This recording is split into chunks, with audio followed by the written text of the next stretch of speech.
నమస్తే ఫ్రెండ్స్. నేను మీ Shravani. Welcome back to Shravani's kitchen. ఈరోజు మన ఈ వీడియోలో సూపర్ టేస్టీగా వంకాయ ఆలు కర్రీని ఈ వీడియోలో మీతో షేర్ చేస్తున్నానండి.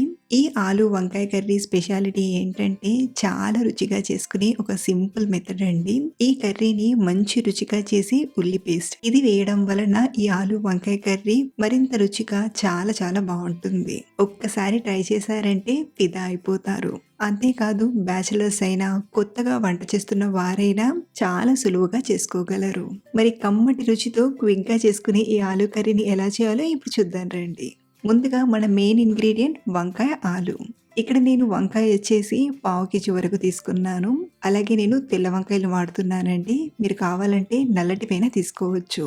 ఇందులోకి ఒక 2 మీడియం సైజ్ బంగాళదుంపలు తీసుకున్నాను. ముందుగా వీటిని కట్ చేసి తీసుకోవాలి. ఆలుపై ఉన్న పొట్టును తీసేసి మీడియం సైజ్‌గా కట్ చేయండి. ఇలా మనం తీసుకున్న 2 బంగాళదుంపల్ని మీడియం సైజ్‌గా కట్ చేశాక ఇవి నల్లబడకుండా ఉప్పు నీళ్ళల్లో వేయడానికి నీళ్ళల్లోకి ఒక టీ స్పూన్ ఉప్పుని తీసుకుని కట్ చేసిన బంగాళదుంప ముక్కల్ని తీసుకోండి. ఇదే విధంగా మనం తీసుకున్న వంకాయల్ని కూడా కట్ చేసి తీసుకోవాలి. ఇక్కడ నేను వంకాయల్ని పొడవుగా కట్ చేస్తున్నాను. మీరు కావాలంటే కొంచెం చిన్నగా అయినా కట్ చేయొచ్చు. వీటిని కూడా ఇలా కట్ చేసుకుంటూ ఉప్పు నీళ్ళలోకి తీసుకోండి. ఇలా ఉప్పు నీళ్ళలోకి తీసుకోవడం వలన ఆలు అయినా వంకాయ అయినా నల్లబడకుండా చేతికకుండా ఉంటుంది. సో వీటిని రెడీగా పక్క నుంచి స్టవ్ ఆన్ చేసి ఇలా జాలి స్టాండ్ని తీసుకోండి.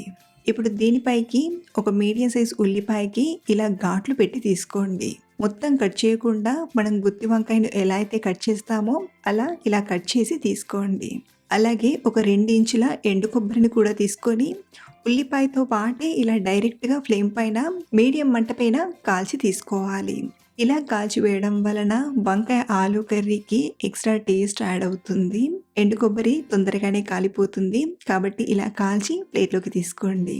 ఉల్లిపాయని మాత్రం టర్న్ చేస్తూ కొంచెం లోపలి వరకు ఆ పచ్చి వాసన పోయేంత వరకు బాగా కాల్చేయండి. ఇది ఇలా చక్కగా కాల్చాక ప్లేట్లోకి తీసుకుని ఇది కొంచెం చల్లారేంత వరకు పక్క నుంచి పూర్తిగా చల్లారిపోయాక ముక్కలుగా ఇలా కట్ చేసి మిక్సీ గిన్నెలోకి తీసుకోండి. అలాగే ఇందులోనే పిడికెడంత కొత్తిమీర ఆకును ఇలా కాడలతో సహా తీసుకొని మెత్తగా గ్రైండ్ చేయండి. గ్రైండ్ చేసేటప్పుడు కొబ్బరి సరిగ్గా నలగకపోతే కొంచెం నీళ్ళను వేసి ఇలా మెత్తగా రుబ్బి తీసుకోండి. సో ఇలా గ్రైండ్ చేసిన ఈ ఉల్లి పేస్ట్ని రెడీగా పక్క నుంచి స్టవ్ ఆన్ చేసి కడాయిలోకి ఒక 3-4 టేబుల్ స్పూన్ల నూనెను తీసుకోండి. ఈ కర్రీకి నూనె కొంచెం ఎక్కువగానే పడుతుంది. ఇప్పుడు ఇందులోకి 1/2 టీ స్పూన్ ఆవాలను, 1/2 టీ స్పూన్ జీలకర్ర తీసుకొని లైట్గా ఫ్రై చేయండి. ఇవి ఇలా కాస్త వేగగానే ఇందులోకి 2 కట్ చేసిన ఎండుమిరపకాయ ముక్కల్ని, 2-3 పొడవుగా కట్ చేసిన పచ్చిమిరపకాయ ముక్కల్ని, అలాగే కొంచెం కరివేపాకును తీసుకొని ఫ్రై చేయండి.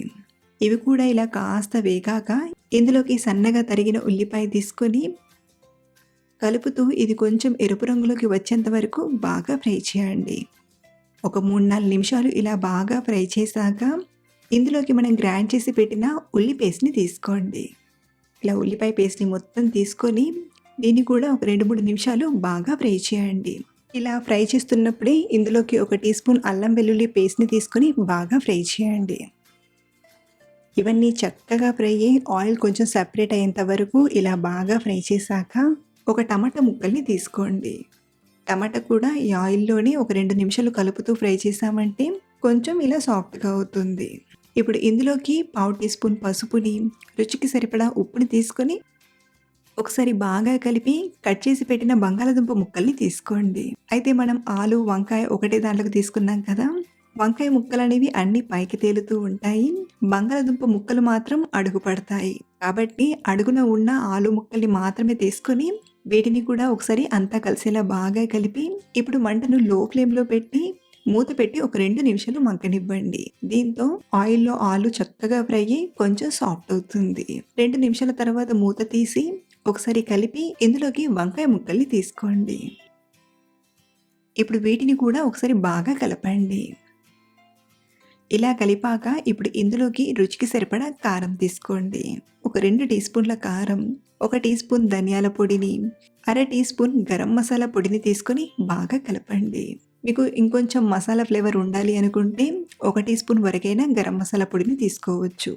ఇలా ఒకసారి బాగా కలిపాక మళ్ళీ మూత పెట్టి తక్కువ మంట పైనే మరొక 2 నిమిషాలు ఉడికించండి. దీంతో వంకాయ ముక్కలకి కూడా ఉప్పు, కారం మంచిగా పడుతుంది. 2 నిమిషాల తర్వాత మూత తీసి మరొకసారి బాగా కలిపి ఇందులోకి ఉడకడానికి సరిపడా నీళ్ళని తీసుకోండి.